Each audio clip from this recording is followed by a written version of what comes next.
안하셨습니까? 우리 믿는 사람들이 가장 많이 사용하는 말 가운데 그 중에 하나가 이제 복음이라는 말을 합니다. 그래서 이 복음이라고 하는 말은 원래 성경의 원어에 보면 유앙겔리온이라는 말인데 좋은 소식이라는 말입니다. 다시 말해서 굿 뉴스라는 말로 영어의 표현입니다. 본래 이 복음이라고 하는 좋은 소식이라고 하는 유래는 고대 그리스에서부터 나왔습니다. 이제 전쟁에 나간 군사들이 이제 어떻게 싸우는지, 승리했는지 아니면 졌는지 이제 숨죽이며 기다리는 성 안에 있는 사람들이 저쪽에서부터 이제 깃발을 들고 막 달려옵니다. 달려와서 이제 그 전령의 사람이 성 안에 있는 사람들에게 이제 조마조마하고 무슨 소식을 가지고 왔는가 하고 아주 숨죽이고 있는 그들에게 우리가 이겼다라고 하는 그 소리와 함께 이 성 안에 있는 모든 사람들이 밖으로 뛰쳐나오고, 그리고 이제 축제가 벌어지는, 짐승을 잡아서 이제 술과 함께 파티를 벌이는 이러한 그리스의 전통에서 나온 말이에요. 전쟁에 나가서 전쟁에 이제 군사들이 지면 어떻게 되겠어요? 이 성에 있는 모든 사람들은 노예로 끌려가거나 죽임을 당하는, 그리고 유린당하는 일이 벌어지는데, 복음의 소식을 받은 그들은 이제 새롭게 새로운 영광의 날이 이르렀다고 하는 환호와 기쁨이 그들에게 있는 이 아주 굿 뉴스, 아주 고대하는 소식을 바로 복음이라고 한다면, 우리가 이제 사도 바울이 복음을 전하면서 자신이 복음을 전한다, 그리고 내가 로마에 가서 복음을 전하기를 원한다 라고 하는 이제 그런 마음을 가지고 쓰게 되었어요. 고린도에서 석 달간 머무를 때 나도 이 로마로 가서 복음을 전해야 될 텐데 라는 생각을 가지고 편지 먼저 보낸 서신이 오늘 복음서입니다. 그런데 이 복음서에서 복음에 대해서 이제 로마서에서 복음이라고 하는 말을 가장 서두에서 설명을 하게 돼요. 오늘 성경의 그 복음, 이 로마서의 2절에 보니까, 1장 2절에 보니까 복음은이라고 하면서 우리에게 깨닫게 해 주시는 말씀이 있습니다. 복음은 하나님이 선지자들을 통해서 누구에 관해서? 아들에 관해서 미리 성경에서 약속하신 것이다. 그러니까 복음은 아들이다, 그런 얘기입니다. 성경에 다 약속이 되어 있다는 것입니다. 그리고 그 아들은 곧 예수 그리스도다. 네. 바로 그 아들은 성결의 영으로 죽은 자 가운데서 부활하신 그 능력으로 하나님의 아들이 되심을 선포하시고, 선포하신 그분이 바로 우리 주 예수 그리스도다. 우리는 복음을 믿는다고 합니다. 복음을 믿는다고 하는 얘기는 바로 예수 그리스도를 믿는다는 얘기입니다. 그래서 우리의 신앙생활은 예수 그리스도를 믿는 그 믿음이 가장 중심에 서야 된다는 것입니다. 그래서 이제 마틴 루터라고 하는 종교개혁자는 이런 얘기를 합니다. 이 로마서는 신약 성경의 핵심 중의 핵심이다. 가장 순수한 복음이다. 그래서 우리가 이 내용을 외울 정도로, 이 내용을 하나하나 외울 정도로 숙지해서 이제 영혼에 일용할 양식으로 살아야 된다. 이렇게 마틴 루터 선생님은 종교개혁의 믿음의 신앙을 키워왔습니다. 그런데 이 지금 이 사도 바울이 기록한 이 복음 중의 복음이라고 하는 이 로마서를 보면서 마틴 루터는 야, 이게 기독교가 이래? 우리가 믿는 복음이 이런 거라고? 무려 1500년 동안 이게 변질돼서 이제 타락된 종교가 되었다네. 이런 생각이 막 불릴 듯 일어났어요. 그래서 이제 마틴 루터는 이제 그의 신앙생활 가운데 영혼에 일용할 양식이라고 하는 이 복음을 올바로 전하고 복음을 바로 세우기 위해서 종교 개혁을 일으켰습니다. 그런데 그 종교 개혁을 이루어가는데 가장 이제 시금석이 되고 그 기본이 되었던 루터의 메시지는 바로 오늘 저와 여러분이 읽었던 오직 의인은 믿음으로 말미암아 살리라. 복음이라는 것이 뭐냐? 복음을 받았으면 믿음으로 살아야지. 이런 말씀을 하시는 거예요. 그래서 루터는 오직 종교개혁의 캐치프레이즈를 오직 성경으로, 오직 믿음으로, 그리고 우리가 사는 모든 것들은, 우리에게 주어진 모든 것들은 주님의 은혜로, 그래서 오직 성경으로, 오직 믿음으로, 오직 이제 은혜로 살아가는 것이 복음이다. 복음을 받은 사람들이 살아가야 될 덕목이다. 이렇게 얘기를 하는 것이에요. 그래서 이제 사도 바울이 오늘 성경 본문에서 얘기하는 것은 복음을 받은 것이 얼마나 귀한가. 내가 복음을 받은 것이 얼마나 귀한가. 내가 전하는, 이제 사도 바울이 내가 전하는 이 복음이 얼마나 귀한가. 이것을 다시 한번 생각을 하고 깨달으면서 나는 복음의 빚진 자다. 나는 복음의 빚진 자다. 그래서 오늘 14절에 헬라인이나 야만인이나 지혜 있는 자나 어리석은 자에게 다 내가 빚진 자다. 복음을 받았어요. 그 받은 은혜가 얼마나 큰지 나는 이제 복음의 빚진 자로서 살아야 되겠다. 이렇게 결단하고 또 결단하면서 우리에게 그 다음 말씀들을 주시고 있습니다. 그런데 우리 예수 믿는 사람들은, 오늘날의 신앙생활하는 성도들은 내가 교회를 다니고 예수를 믿는다고 하는 사람들 가운데 내가 이렇게 복음의 빚진 자예요. 먼저는 이제 하나님으로부터 빚진 자요. 그 빚을 갚아야 되는데 내가 어떻게 하면 빚을 갚으며 살을까? 이렇게 빚진 자의 삶을 살아가려고 하는 사람들이 극히 보이지 않는다는 사실이에요.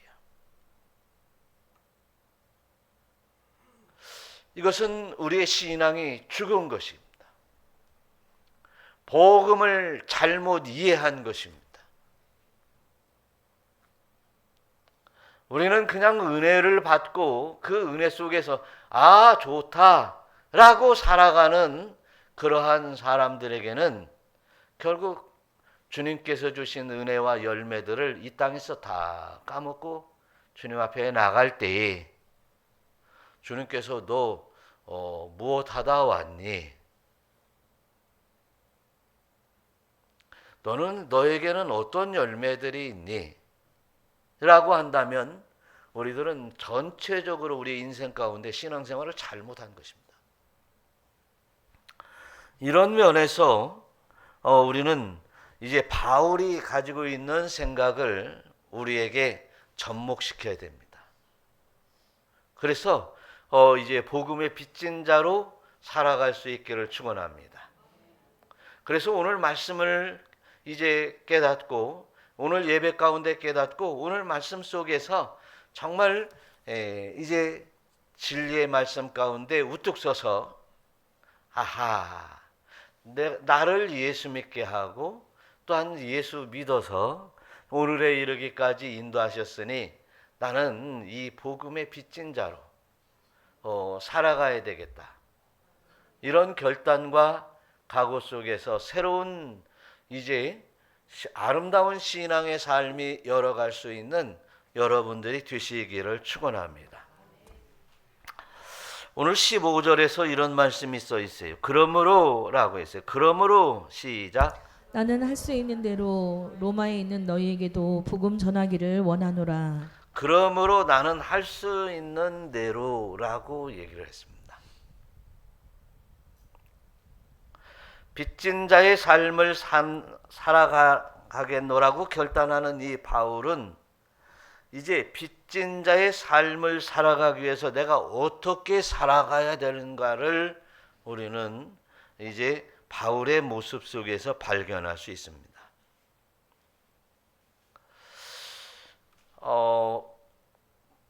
빚졌으면 갚는 것이 인지상정이다. 그렇게 얘기를 합니다. 빚졌는데 갚으려 하지 않는 것은 인간의 삶의 도에 어긋나는 일입니다. 그래서 이제 그 삶의 도에 어긋난 사람을 많은 이 사회에서도 인정치 않습니다. 그러나 삶의 도를 잘 지키는 사람들은 그 사람들을 인정하고 배려하고 이제 존귀히 여깁니다. 그런 것처럼 우리는 주님 앞에 큰 빚을 진 사람입니다. 복음의 빚진 자입니다. 그렇다면 빌렸다는 얘기입니다. 무엇을 빌렸어요? 우리 하나님으로부터 예수 그리스도의 복음을 빌린 사람이에요. 이제 갚아야죠. 그래야 하나님 앞에 우리의 도를 이제 인간의 도, 성도의 도요, 구원받은 은혜 받은 자의 도를 지킨다는 것입니다. 그러면 우리가 어떻게 살아야 될 것인가에 대해서 우리가 이제 알 수 있어요. 그래서 이제 우리는 흔히 부모로부터 받은 은혜, 낳아주고 길러주고 학교 보내주고 결혼시켜주고 이런 큰 은혜를 생각하면서 이제 부모님에게 은혜를 갚아야 되겠다라고 마음을 먹고 효도도 합니다. 그런데 어떤 이들은 부모님이 돌아가시는 이후에 그때서 후회하고 또 후회하고, 불신자들은 이제 제사라도 지내면서 갚으려고 하는 이러한 사람들이 참 많습니다. 그러나 우리 하나님은 제사를 원치 않습니다. 우리가 삶의 제사라고 하는 것은, 삶의 예배라고 하는 것은 올바른 행실을 살면서 복음의 빚진 자로서의 삶을 올바로 살아가는 것을 원하고 있는 줄로 믿으시기를 축원합니다. 그렇습니다. 그래서 우리의 그 은혜의 복음이라고 하는 것은 우리가 이 땅에 살면서 그냥 이제 뭐 아픈데 치료받는 정도 아닙니다. 은혜의 복음이라고 하는 것은 정말 힘들고 없어 물질 때문에 어려움 당하다가 그 물질을 해결받은 정도의 그 은혜다. 그런 것도 아닙니다.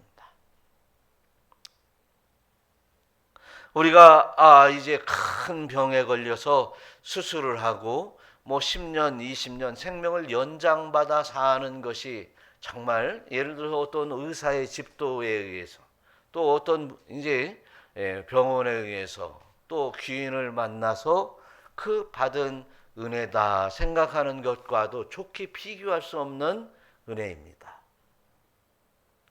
비교 자체가 되지 않는 은혜예요. 우리는 10년, 20년 이 땅에서 잘 먹고 잘 사는 그런 것도 아니라는 것은 그것보다도 차원 높은 은혜라고 하는 것은 바로 우리가 부활되어 영생, 영원한 생명이 우리 앞에 있으니 비교될 수 없어요. 가난해서 이제 해방받은 것에 대해서도 그것이 큰 은혜라고 하겠지만 그것과도 비교할 수 없습니다. 물질 걱정이 없이 근심 걱정 없이 영생 복락을 누리는 이러한 영원한 세계가 우리 앞에 다가오기 때문입니다. 그럼에도 불구하고 우리는 이 눈에 보이는 조그마한 것들과 얄팍한 것에 홀딱 반해서 이 땅에 좋기 어느 것과 비교할 수 없는 은혜를 새카맣게 잊어버리는 어리석은 이들도 있습니다. 이런 것을 생각해 볼 때 바로 우리가 얼마나 큰 은혜를 받았느냐. 하나님께서 우리에게 이제 빛으로 오신 예수 그리스도를 영접해서 어두운 세상을 밝히며 하나님의 나라에 합당한 영광으로 이끌어 주시는 우리 주 예수 그리스도의 은혜를 생각해 볼 때 우리는 이제 더 이상 어둠에 살지 아니하고 영원한 영광의 빛으로 나오게 되었고, 그리고 또 그 더욱더 찬란한 영광으로 나아가는 아름다운 믿음의 권속이 된 것입니다. 그런데 오늘 성경에서는 사도 바울이 할 수 있는 대로라고 얘기를 합니다. 여기서 이 할 수 있는 대로라고 하는 것은 할 수 있으면 하고 아니면 말고 이런 얘기가 아닙니다. 여기서 오늘 할 수 있는 대로 내가 이제 뭐 어쩐다고 그랬어요? 할 수 있는 대로 로마에 있는 너에게 복음을 전하기를 원하노라. 그랬는데 할 수 있는 대로라고 하는 이 말의 내용을 우리가 이해할 수 있다면, 이해하는 것은 간단해요. 사도행전에 보니까 사도 바울이 로마에 가는 일이 쉬웠어요? 차라리 죄수의 몸으로까지라도 잡혀서라도 가이사에게 상소되고 로마에 가서 가이사에게 이제 극형을 받아야 될 만한 상황이 있을 수도 있음에도 불구하고 로마에 가기를 서슴지 않았고, 풍랑을 만나고 죽을 고비를 넘겨가면서 로마에 간 사도 바울을 생각해 볼 때, 여기서 오늘 이 할 수 있는 대로라고 하는 것은 가능한 모든 방법을 찾아서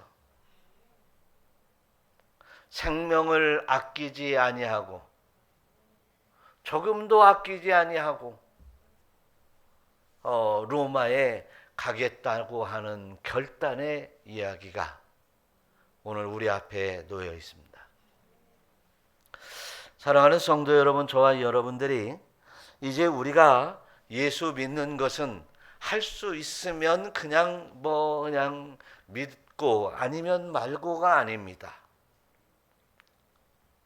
우리의 신앙은, 이제 우리의 믿음은 이제 우리의 생명, 육신의 생명보다도 더 중요한 것이 우리의 믿음입니다.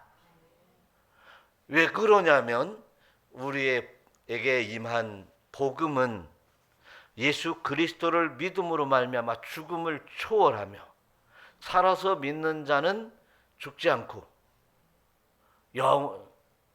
영원히 살고, 이제 죽은 자는 이제 다시 부활되어 영원히 사는 이런 영생이 우리에게 있는 줄로 믿으시기를 축원합니다.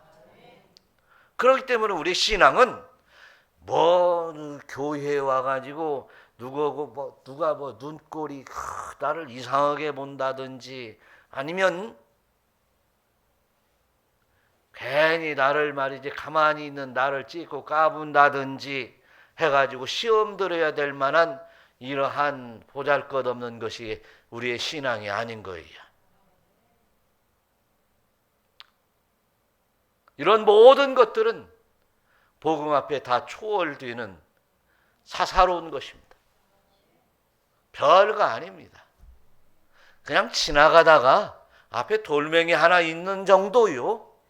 돌멩이 있는 정도에서 그 돌이 크면 돌아가면 되는 것이고, 우리의 앞길은 오직 견고한 신앙을 갖는 이 복음을 소유한 믿음의 권속이 되어야 될 줄로 믿습니다. 그리고 이제 앞길에 어떠한 장애물이 있을지라도 이제 복음의 빚진 자로서의 삶을 살아가는 것이 우리의 신앙생활의 이 도다, 길이다라고 하는 것을 깨달으시기를 축원합니다. 두 번째로 이제 16절을 한번 보겠습니다. 내가 복음을 부끄러워하지 아니하노니 이 복음은 복음은 모든 믿는 자에게 구원을 주시는 하나님의 능력이 됨이라. 먼저는 유대인에게요, 그리고 헬라인에게로다. 먼저는 유대인이요, 그 다음 그리고 이제 헬라인이다. 누가 먼저냐 이런 것은 생각해 볼 필요도 없고요. 중요한 것은 뭐예요? 내가 부끄러워하지 않는다는 거예요.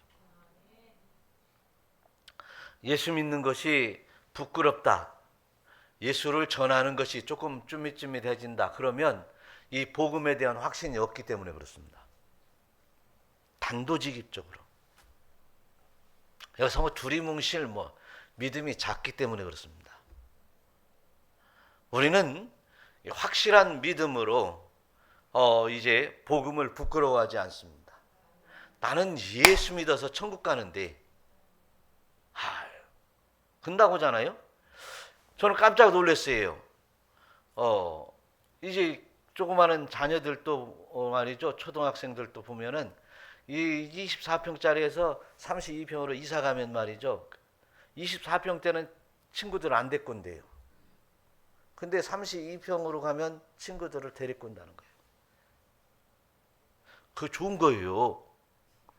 여러분들이 한 42평으로 이사 가봐요. 손님 누가 좀 만나자 그러면 어디서 만나자 할 거예요. 우리 어디서 만나자고 할 거예요. 그렇단 말이에요. 그런데 우리 천국에서 만나자. 이거 얼마나 대단한 얘기입니까? 여러분, 천국에서 만납시다. 우리 헤어져도 상관이 없어요. 천국에서 만날 거니까. 오늘 당장 오늘 설교를 마치며, 아니면 오늘 이제 얼마 지나지 않아서, 수일이 지나지 않아서 여러분과 제가 헤어져도 상관이 없어요. 어떠한 연유로도 상관이 없어요. 왜? 우리는 예수 믿고 천국 갈 거니까. 그리고 천국에서 만나면 되니까. 섭섭할 필요도 없어요. 부모님이 맨날 용돈 주고 돈을 많이 주니까 그 돈줄이 끊어지면 섭섭하겠지. 네? 섭섭하겠지. 그거 말고는 섭섭해야 될 이유가 없어요. 왜? 이 땅보다도 더 좋은 곳으로 가니까. 그래서 너무 장례식장에 너무 심각한 사람들을 보면 나는 영 불편해서 그곳에 있지 못해요.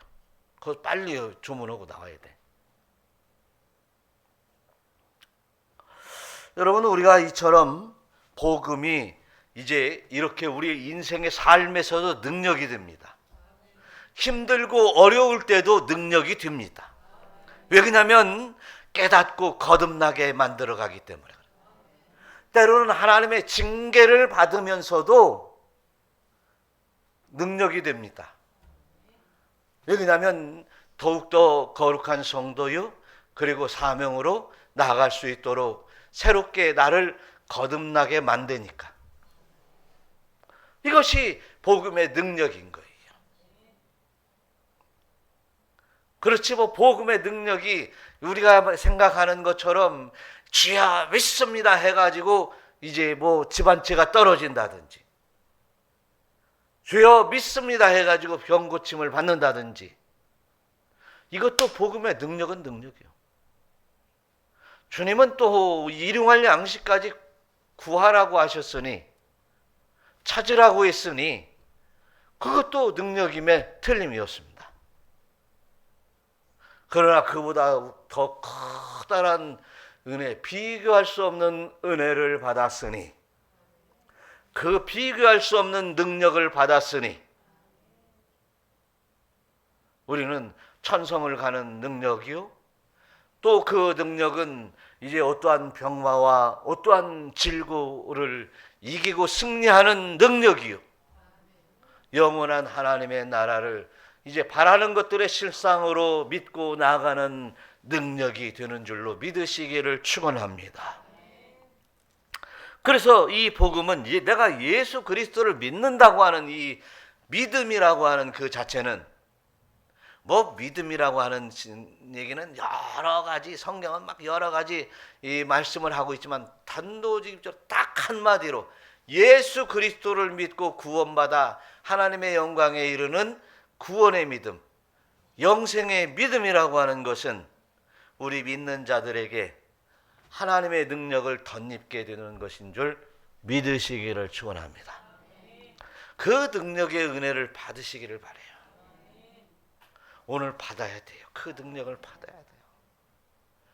어떠한 환난과 역경과 문제가 나에게 밀려올지라도 그 문제가 되지 아니하고 내가 회개할 기회가 되고 새롭게 거듭날 기회가 되고 또 이제 성도로서 이제 이 땅의 삶에 묶이지 아니하고 복음을 전할 수 있는 온전한 능력이 되는 것입니다.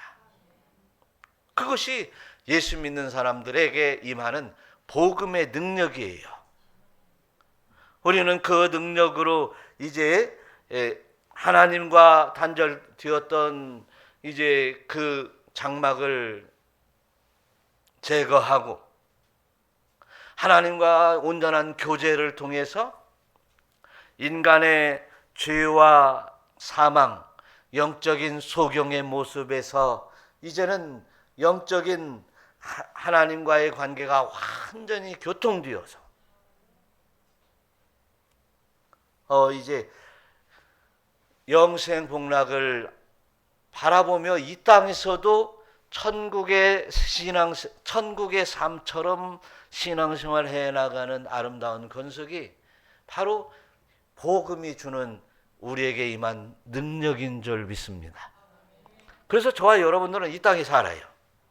그러나 죄와 사망의 이 악의 권세들이 밀려올 때 우리는 짝하지 아니하고 물리치고 승리하고 뛰어넘고 그리고 쫓아내고 살아가는 능력자들이 되어야 될 줄로 믿습니다.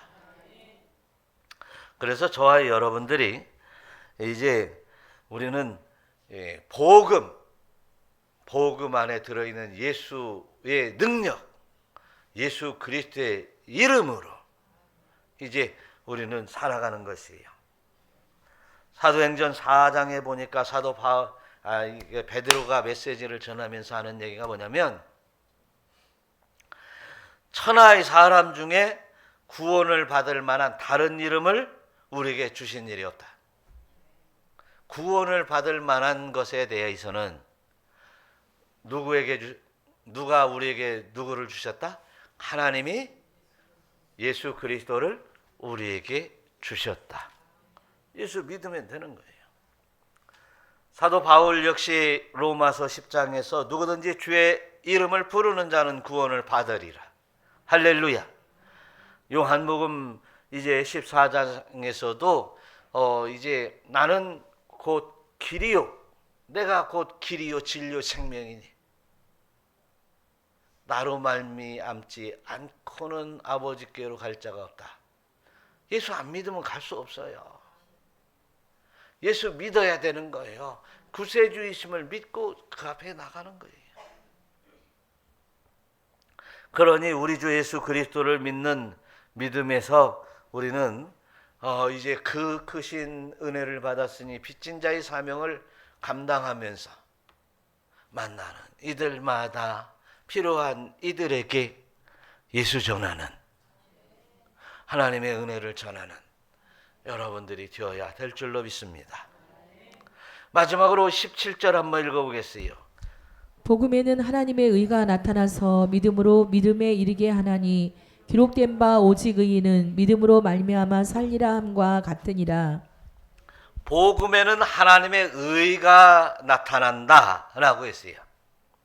여러분, 예수 그리스도를 믿으면 하나님의 의가 나타납니다. 또 주님을 영접하여 믿고 영접해서 예수님을 받아들이면 그 의가 우리의 심령 가운데 들어와 역사합니다. 그래서 의가 우리 앞에서 드러납니다. 야, 누가 나보고 나를 욕했어. 나는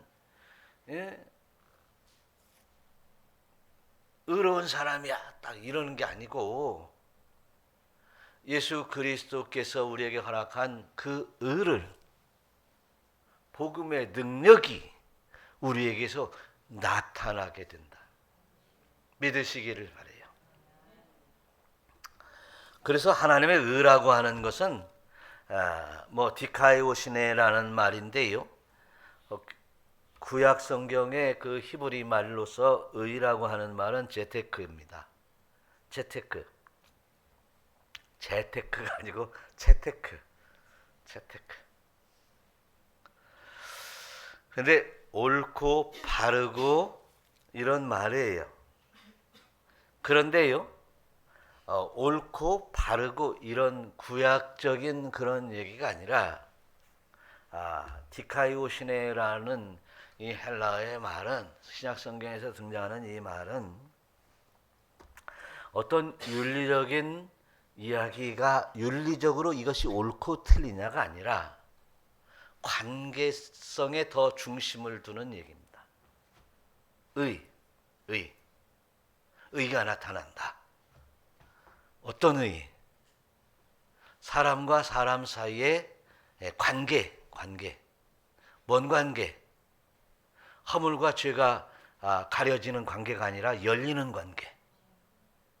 이게 뭐 죄를 졌으면 서로 소통하면, 빚을 졌으면 빚을 갚으면 서로 소통이 다시 형성이 되죠. 근데 우리가 하나님 앞에 의가 된다. 하나님의 의가 우리에게 나타난다. 예수 그리스도를 믿으면 하나님과 나 사이에 소통이 된다. 하나님의 의가 내게로 오고 또 내가 하나님 앞에 영광을 올려드리는 그 모양들이 하나님 앞에 연락되고 영적 교제가 일어난다. 하나님과의 영적 교제가 진정한 오늘 얘기하는 성경의 의라고 하는 겁니다. 하나님의 의가 나타나서 우리에게 들어오고 그 의가 하나님과 소통이 되는 놀라운 역사가 이제 예수 그리스도를 통해서 이루어진다. 그러니 우리는 이제 하나님과의 소통을 위해서 오직 의인은 뭐예요? 예수 그리스도를 믿는 믿음으로 살아야 된다. 할렐루야. 우리는 가끔 이 땅에 살아가면서 악한 일들과 문제들을 만나게 됩니다. 악한 일들과 문제들 속에서 그 문제들, 악한 일과 문제에 휩쓸리면 죄를 짓습니다. 그래서 결국 어디를 가게 돼요? 면죄를 받지 않으면 형무소에 가서 구속됩니다. 그것처럼 우리가 예수 그리스도로 말미암지 않고는 아버지께로 갈 자가 없고 오직 예수 그리스도만이 우리의 죄를 사해 주신다고 그랬으니 우리는 예수 그리스도로 말미암아 면죄를 받는 사람입니다. 그래서 예수 그리스도를 믿고 회개함을 통해서 하나님과 우리 사이에 막힌 담이 열립니다. 그래서 이제 하나님과 교통할 수 있게 되었으니 우리는 어떻게 살아야 된다? 오직 의인은 믿음으로 말미암아 살리라. 그런데 이제 가끔 우리가 이제 우리 앞길에 이렇게 죄의 문제나 사단의 유혹의 문제에 휩쓸려서 끌려가야 될 상황이 되는 것은 억울하게 그냥 내가 잘못도 없는데 끌려가는 일은 없습니다. 왜 끌려가요? 죄를 지었으니까 끌려가지. 그래서 이 세속의 여러 문제들, 하나님께서도 죄가 된다고 하는 것들을 우리는 이제 그것을 행하고 그 선을 넘어감으로써 우리는 죄인입니다. 그것을 역시 해결할 길은 예수 그리스도로 말미암아 면죄받는 길밖에 없습니다. 그런데 그럼 죄를 짓고 면죄를 받을 것이 아니라 또한 이제 의인으로 계속 살아갈 수 있으면 얼마나 좋겠습니까? 근데 우리 앞에는 꼭 의의 길과 죄의 길, 사망의 길과 영생의 길이 딱 두 갈래 길이 앞에 놓일 때가 너무나 많습니다. 그런데 아차 실수하고 그쪽으로 넘어가는 일들이 참 많아요. 그리고 나서 이제 아버지 이제 수갑이 채워지고 수렁에 빠진 이후에 아버지 불쌍히 여기 없어서 우리가 외쳐 부르는 일이 얼마나 많습니까? 그래서 오직 의인은 믿음으로 살리라라고 하는 것은 선택입니다. 선택. 어떻게 사는 것이냐? 이 의인으로 사는 것은 우리 인간의 선택입니다. 죄를 지을 것인가? 짓지 않을 것인가? 사명에 순종할 것인가? 불순종할 것인가? 선택입니다. 그 선택이 우리 앞에 있을 때 오직 의인은 무엇으로? 믿음으로 살리라. 믿음을 선택하시기를 바랍니다. 그것이 우리의 삶에 있어서 우리에게 심각한 고난에 빠뜨리기도 하고 의의 길로 나오기도 하는 것이에요. 의롭게 사는 길도 이끌어갑니다. 그러니 우리는 예수 그리스도를 믿어 이제 의롭다 여김을 받았으니 의롭게 살아야지. 의롭다 여기심을 받았어요. 예수 그리스도를 믿어 주님 앞에 고백하고 이제 그 믿음으로 말미암아 죄 사함을 얻고 의인바 되었으니 이제 의롭게 살아야죠. 그러면 어떤 피조물이라도 우리 주 예수 그리스도 안에 있는 하나님의 사랑에서 끊을 수 없느니라. 우리가 의롭게 살지 못하면 범죄하고 이제 범죄했다면 속히 회개하고 의로움으로 나와야 됩니다. 나오지 못하면 하나님과 영원히 멀어질 수 있습니다. 그래서 어떻게 보면 하나님의 불강력적인 은혜로 계속해서 은혜를 부어주시고 수렁에 빠졌을 때 건져주시기도 하고 하는데 이왕이면 이제 의롭게 살아야지. 복음의 빚진 자로서 이제 복음을 전하고